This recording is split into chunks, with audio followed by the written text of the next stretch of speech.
very much. I am deeply honored to be a part of this presentation today. For those who are joining us who may be visually impaired, I am a black man with low haircut. I'm wearing a short sleeve army green polo shirt that has a logo of the brand XY Spark on my left breastplate.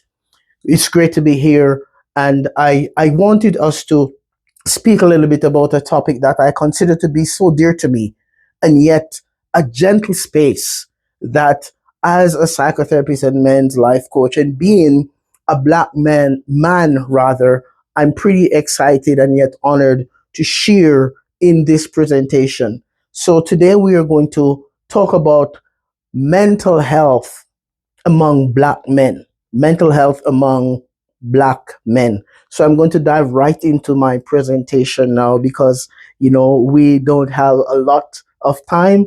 So please go with me now to my presentation as we talk about mental health and black men. So the first slide that we want to look at talks about specifics. So here are some of the things that we are going to be looking at as we dive into it. Next slide, please. We want to recognize here that there are some obstacles. There are some obstacles that we face as black men. There are some obstacles. What are those obstacles? Let's see if we can talk about those here and now. The first obstacle is there are some barriers that prevent black men from seeking out support. There are some barriers that prevent black men from seeking out supports. And there's also understanding that the question that we need to ask is, will the same approach that is used to support Caucasian men work for black men? Because oftentimes we believe it's one size fits all. And as we delve into our research today, we are going to discover that the same approach that would work for someone who is Caucasian in nature will not work for someone who identifies as a black man. So what are some of those? Let's look at the barriers. Next slide, please. Let's look at some of the barriers and solutions for best practice. So today we're going to be looking at what are some of the barriers that prevent black men from seeking out supports. What are some of the barriers that prevent black men from seeking out supports? Secondly is, will the same approach that is used to support Caucasian men work for black men? And we reiterated that already in the very beginning, that it is not possible. It will not work. But let's go on to the next slide to hear and see what we discover from our research. Here are some barriers that we can't ignore. There is systemic racism.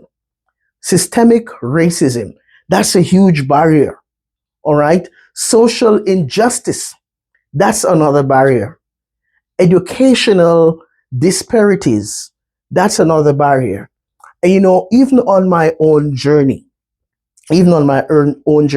when I relocated to Canada, I attended a somewhat known university here in Canada, and I experienced some disparity on my path as I was seeking to educate myself. It got to the point where I thought to myself that I may need to go to the media, because here was the issue. I got accepted. I was doing my master's degree, and I also was doing pretty well as far as I know. So I got a scholarship from the university, and the understanding was, if you continue to maintain a certain GPA, you'll receive a scholarship for each semester to assist with your tuition. Now, when I was at the last semester of my program, I was told by the university that I'm not eligible to receive that scholarship. So I said, but how? What happened? Now, what they were saying to me is, when you got accepted into university, the arrangement was you get the scholarship each year, not each semester. So now that you're in your last semester, you are not qualified. So right there and then I thought to myself, I'm doomed. What do I do? There's nothing I can do now because as a international student, my tuition was already three times what those who were Canadians were paying. So what did I do? I pulled my letter of acceptance. I highlighted what happened, and I went to the university to speak to their accounting department, say, this is what I have in writing, this is what you guys told me. So why is it that now I've been told something different? I said, these two don't line up. And one thing that I learned from that experience is that when you have the facts, as a black man, you have to fight harder to get persons to agree with and to even acknowledge. So when I took my letter to the accounting, they looked at it and nothing was said to me. I left and I'm saying, wow, I thought a document that was clear and stating the evidence would be enough. So I went home and I thought to myself, one of the things that I do as a black man, a lot of us as black men, we practice faith. So I practice faith. So I went in my corner and I prayed. Okay. And I'm not ashamed to say that here. I prayed and I said, I need help with this. And what happened shocked me because the next day I needed to pay that tuition now by the end of that year. Next day, I got a letter from the university, an email that said, okay, Rolando, we're sorry, we made a mistake. The scholarship will be applied to your tuition effective immediately. Now, just imagine the psychological turmoil that I was going through. But then it came through. So educational disparities, they happen. And that's just one of my own experience, one of what I've seen in a higher learning place that should know better and be doing better. I had to deal with that. All right. But let's go on to our next slide because I don't have a lot of time. I could tell you guys 1,000 stories. All right. So the social injustice. Listen to what the research says. It says between 2 to 3 times as many black men, black Americans continue to die at the hands of police when compared to white Americans. The ratio, listen to the scary ratio, the ratio of that shows an alarming 6.2% of blacks compared to 2.4% of whites between 2015 and 2024. That's an alarming number. And that's coming from Statistica. You can go and do that research to see it. So we are in trouble as a people because already there's that huge imbalance that is happening. Next slide, please. Okay, so when you look at suicide and substance use, that's another big thing. According to the Centers of Disease Control, black men are 4 times as likely to die from suicide than black women. So when you look at it, our homes are in crisis already. So many single moms, so many of our men are missing in action, right? Deaths from suicide, alcohol use, and drug overdose have tripled from 36.24 for every 100,000 in 2013 to 103.81 for every 100,000 in 2022. This is shocking. This is saying that as men, as black men, something needs to be different. Something needs to change, right? Something needs to be more intentional in our approach to paying attention to our mental health. All right, next slide. So, some of the early influences of black men and your mental health is childhood adversity, right? Or we call it ACE for short, right? Which is adverse childhood experiences. That's what the acronym ACE stands for, right? So there is childhood adversity. There is physical, sexual, and emotional abuse. There's emotional and physical neglect. There is witnessing domestic violence. I myself grew up in a home where I saw domestic violence. And that domestic violence, it appeared normal after a while. Because as a kid, as you're growing up, you're not recognizing that that's what it is. But I saw that. That was something that impacted my own life, where I had to do my own work of self growth and healing to address the psychological impact that that had on my life. This is the reason why I'm passionate about men's mental health and I work with men all the time, because I've gone through that process. But there are more things, right? There is violence in the community. Now, for those who are listening, you might have already picked up my accent that I'm Jamaican by birth. And I grew up in a community where there was violence unending. There was a time in my life when in space of 2 years, I lost 14 of my childhood friends to gang violence. That's how aggressive the community was that I grew up in. And that impacted my mental health severely. And I've had to do the work to address the trauma, the grief, the pain that I held on to, because in the community back then, it was normal. That was how it looked. That's what was accepted. Even now, in some of those communities in Jamaica, there are people who they think it's okay for them to defend gang violence and dons, men who are struggling with their mental health, who use aggressive behavior to overcompensate for addressing the mental health. But violence in the community is a big part of what influences black men from having unstable mental health. There's poverty. That's a big one. Poverty. There's sudden separation from loved ones. There is living with family who are drug addicts or alcoholics. A lot of us as black men, we normalize this thing where we think it's okay. I, I could share my story all day, guys, right? I grew up around men who it was okay and normal for us to sit for the weekend and just drink ourselves to a wreck.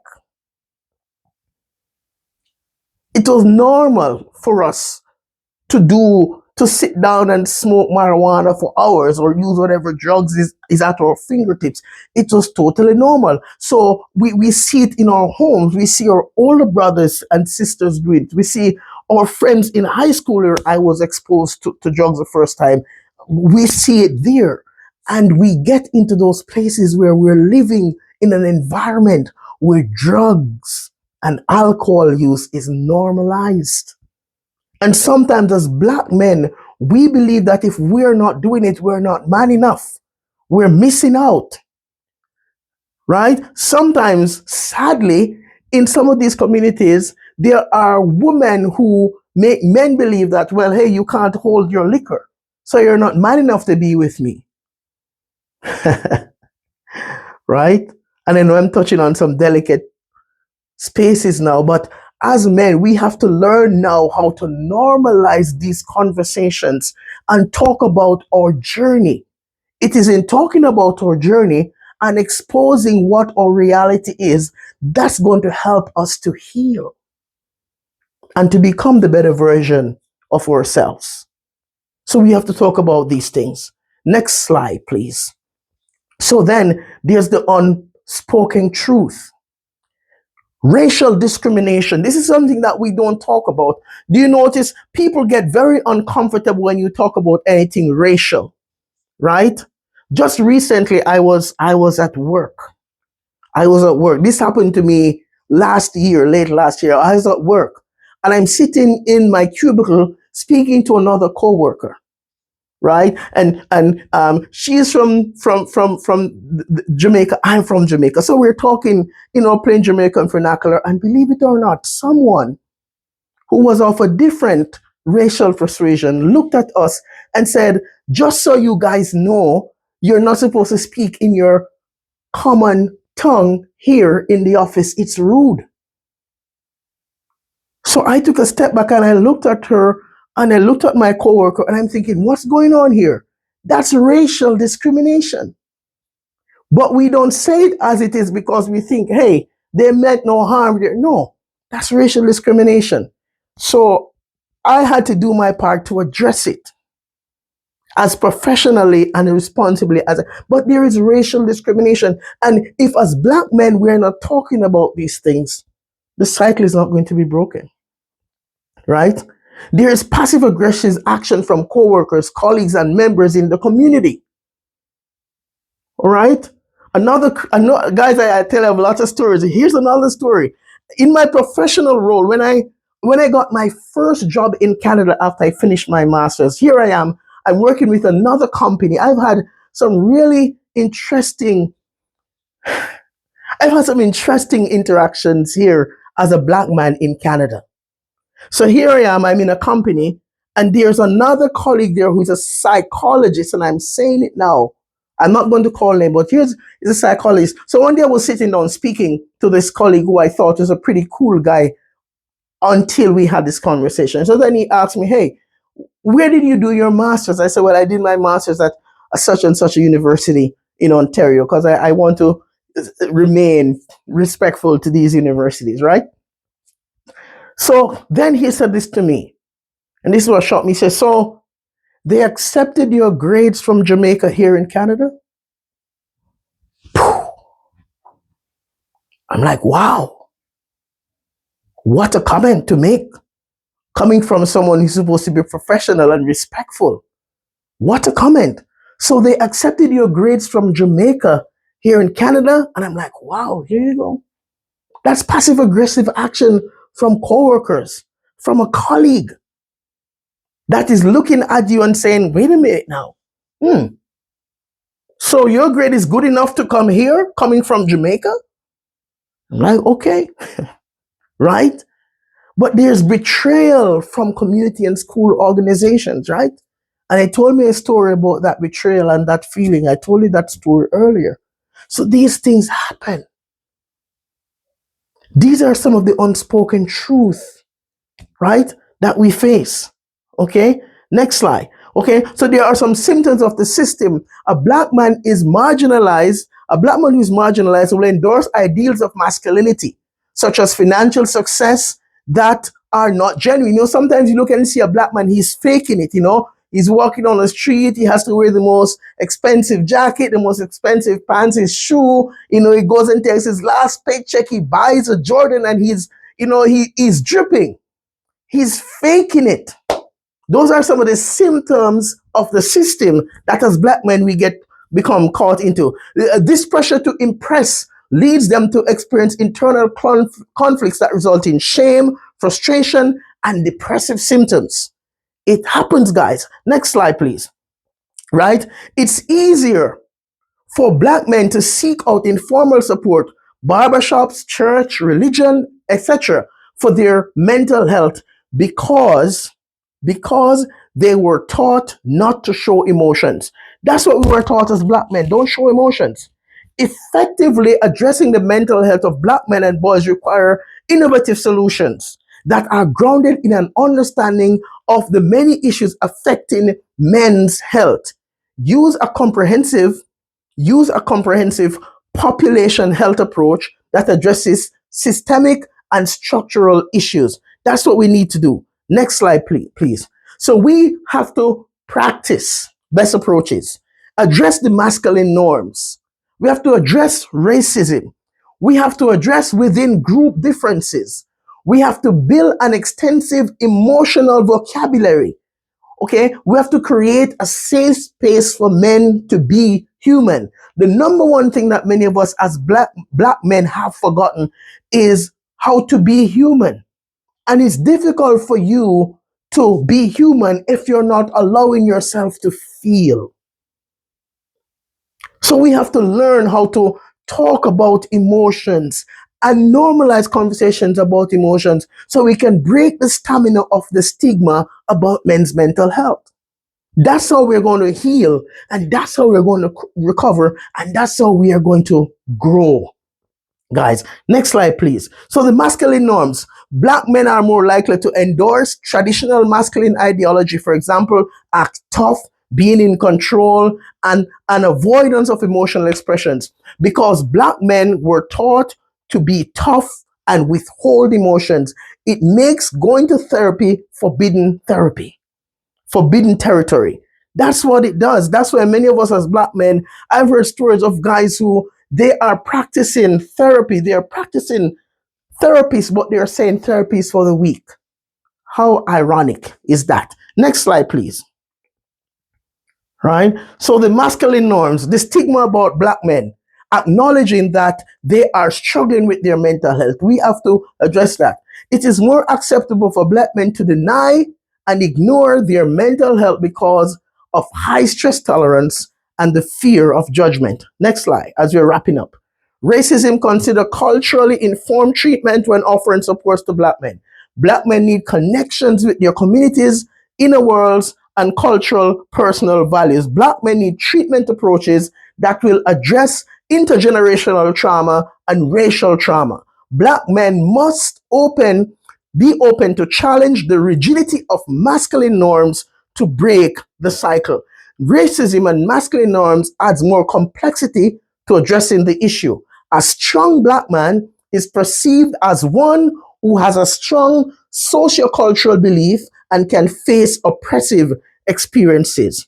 The practice model should only be administered by professionals who are aware of their biases and have a deeper understanding of racism, social inequalities, and injustice. Next slide, please. Within group differences, we have to address that. Go along to the next slide. All right. So the group differences, we have to talk about that.